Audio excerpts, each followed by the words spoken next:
茄子大量上市了，这次分享一个鱼香茄子的家常做法。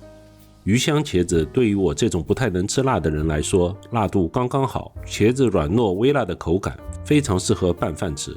看看我是怎么做的吧。这里是200克肉末，用3分肥7分瘦的。茄子分成3段，然后切成长条形的小块。茄子中有一种叫龙葵素的有毒物质，所以茄子一定要煮熟了吃，生吃茄子会中毒的。把切好的茄子放入大点的容器中。大家都知道茄子比较吸油，我们加入1大勺食盐，腌制半个小时，这样茄子就不再吸油了。再切一点蒜末、姜末，再切一点葱花，葱花的量是姜蒜末的总和。再来调一个料汁，3克淀粉，2勺白糖，1勺生抽，2勺香醋，2勺黄酒。具体的配料表在视频的最后，有需要的可以收藏视频或者截图保存。茄子腌出水分就好了，用水冲洗一下，洗去盐分，然后用力挤干水分，装盘备用。材料都准备好了，锅中加入少许食用油，倒入茄子，用中小火慢慢煸炒，这步需要6到7分钟。腌制过的茄子内部纤维结构已经改变，一点不会吸油，有兴趣的朋友可以试一下。煸炒到茄子表面微微焦黄，看看锅中的油还是那么多，并没有减少。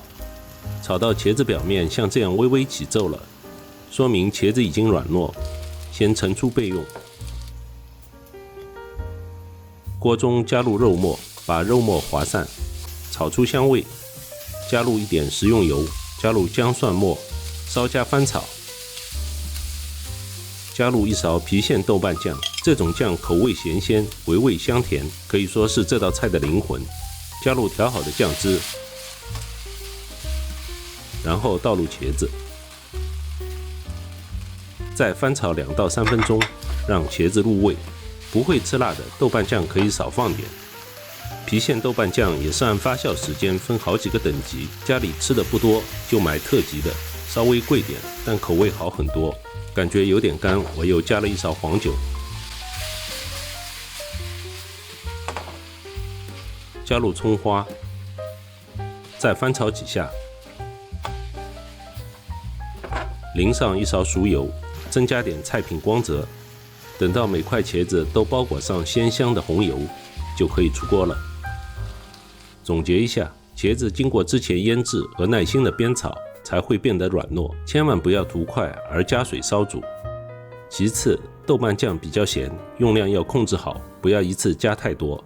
这种做法比较适合家庭制作，茄子不用油炸，减少油腻。食谱中豆瓣酱的用量对于我这个不擅长吃辣的人来说，带一点点微辣刚刚好，这里供大家参考。我是夕阳，请别忘了订阅这个频道。谢谢收看，我们下期再见。